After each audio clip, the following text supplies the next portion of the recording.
Right, good morning everyone, welcome back to the channel, thanks for stopping by. I do genuinely appreciate it. I've actually just crossed 100 subscribers, which is a nice surprise to wake up to today, so thanks for that.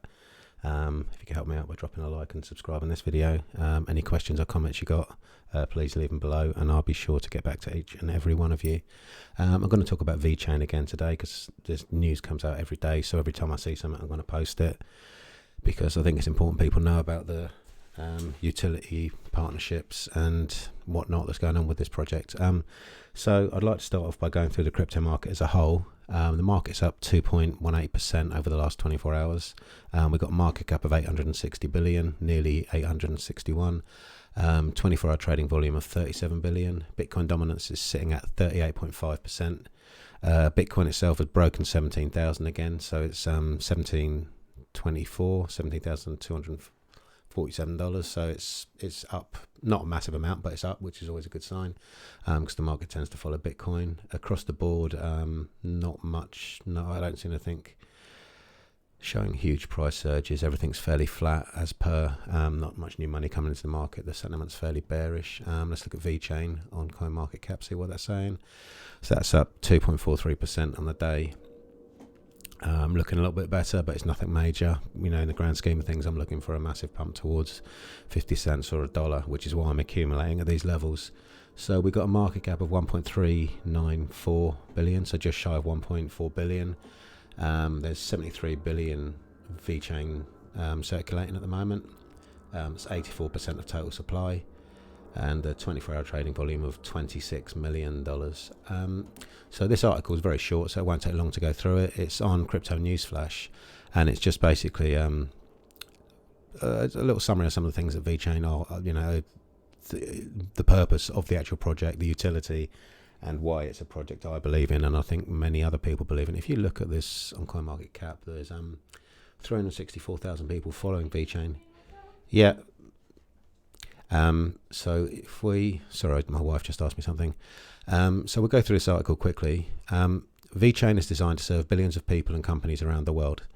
Public blockchains like VeChain can help the world achieve sustainability goals, according to the Demetrius Neocolius. We'll call him that.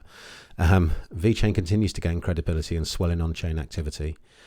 VeChain, a leading cryptocurrency and smart contracts platform focused on sustainable supply chain management, remains confident that it can serve billions of people and companies around the world. The platform plan to do this through its public, blockchain-based and open-source solutions. Demetrius Neocolius, that's what I'm going to call him, head of the ecosystem at the VeChain Foundation, opines that VeChain and public blockchain in general are critical of the planet's sustainability and digitization objectives, as opposed to private blockchains. You know, the whole green thing and that, you get these people gluing themselves to the road, and that people are obsessed with climate change and whatnot, so why not jump on the bandwagon? You know, I mean, I'm all for it, you know, anything that's going to do the world and people a bit of good, but and if VeChain can jump on board with that, then that's a good thing for me and all other investors out there. Right, where was I? To address his view, Nicolius gave an explanation that he describes as pragmatic, comparing blockchain technologies with various scenarios in which a boy can make a statement of love to a girl. He compares private blockchains to a situation where a boy tells a girl that he loves her, and while he is alone or with her or a single friend as a witness or endorser, the boy can easily deny the statement later. That's quite a good little analogy. Public blockchains can be compared when multiple random listeners are witnessing and endorsing the same statement. It would be impractical for the boy to deny the statement later, as there will be many witnesses. This is how the blockchain works. It's about immutability, the security and integrity of the data, he added. Instead of explaining blockchains, NFTs, smart contracts, etc. in a techie way to the non-blockchain crypto user, let's give approachable examples underpinning technology. Let's make it palatable, fun content, user-centric driven. So that's his tweet or little explanation. It was quite a good analogy, actually. VeChain's selling point of simplicity and sustainability have seen it gaining massive traction in the supply chain industry, which is its target market. The network has now been recognised in a research article by the Institute of Electrical and Electronic Engineers, IEEE, Recognition is for using non-fungible tokens and blockchain for the traceability and auctioning of shipping containers and cargo in the maritime industry.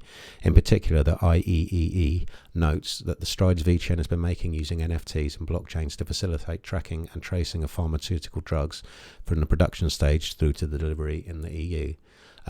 Just quickly, I'm going off on a tangent. I don't know if you're aware of how many fake pharmaceutical drugs are out. There's a massive black market for fake painkillers and opiates and sleeping pills like Xanax and what's the opiate that people get, oxycodone and stuff like that. There's a massive amount of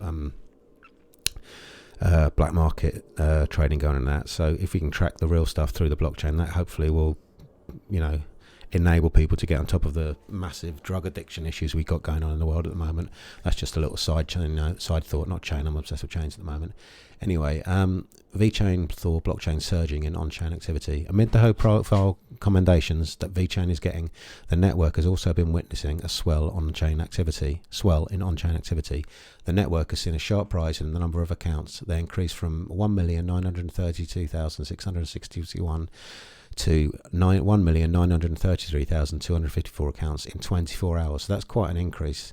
The network has also clinched new highs in the rate of token burning while reaching a market capitalization of 1.3 billion. This is according to data pointed out by a community member. So VeChain does have a massive community, which is one of the reasons I like the project. On the day, VET, the native currency on the network, is around 0.019, up 1.04% in the last 24 hours. The token could be poised for a price surge when the crypto market returns to the bullish territory. That's what I'm banking on, which is why I'm accumulating this for the long term. So personally, from a selfish point of view, I'm hoping when this bear market lasts a while, another 6 months would do me fine, and then I can just keep stacking. And when it does finally pop off, we'll be laughing. Now, if we look at the chart, sorry, I was looking at some other project that I'm looking at the moment. Where's VeChain's chart? All right, so we're pushing up back towards this resistance. So we had a down day on Wednesday. We've pulled back up a bit, and we've above that. If we close above yesterday's high, then that's a bullish signal for me. There is a little bit of divergence in play. There isn't. Sorry, excuse me. There is positive momentum on the MACD. The histogram is showing a switch in sentiment from bearish to bullish over the last week or so.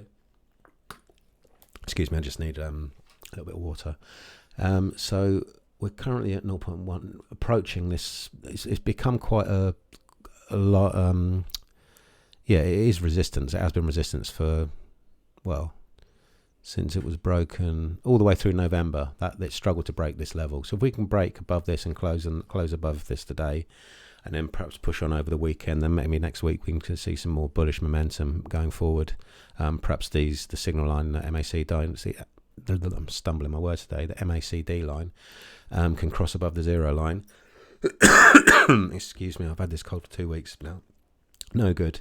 Then, yeah, so as I was saying, if the MACD line and the histogram line, signal line can cross above the zero, then we're going to be moving towards much more bullish territory. What I also like on the daily, these moving averages are flattening off, which means if you come out to the bigger picture, you can see they're sloping down, but they're starting to flatten off.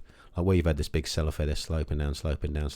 But if you come here on the daily, they're flattening off. I'm not sure what it looks like on the 4 hourly. So you're actually pointing up on the 4 hourly, and the 50's above the 100, which is a bullish signal they've crossed. So things are looking a little bit better technically, but what I'd ideally like to see is a close above this line here, which is at the 19 cent, 0.019 cent level. And I'd like to see a push back up to this prior resistance level at 0.025. Around this area, I'm just going to keep accumulating. I'll leave that for now because I've been going for how long? Nearly 10 minutes, and I'm starting to waffle a little bit. But once again, thanks for subscribing. I've got 100 subscribers now. I never thought that would happen. This is just something I do in my spare time, just because I see everyone else doing it, and I see a lot of people talking a lot of nonsense. And I thought I've been in this space since 2013, kept my mouth shut. I thought I might as well start sharing my opinions. It doesn't cost me anything. I quite enjoy it. So if this found this useful, don't forget to like, subscribe. Any questions, please drop them down below. I will respond to everyone as and when I get the time. But I'm going to leave it for there. I wish you all a wonderful afternoon, evening, weekend, and I'll see you in the next video. Thanks for watching. Bye for now.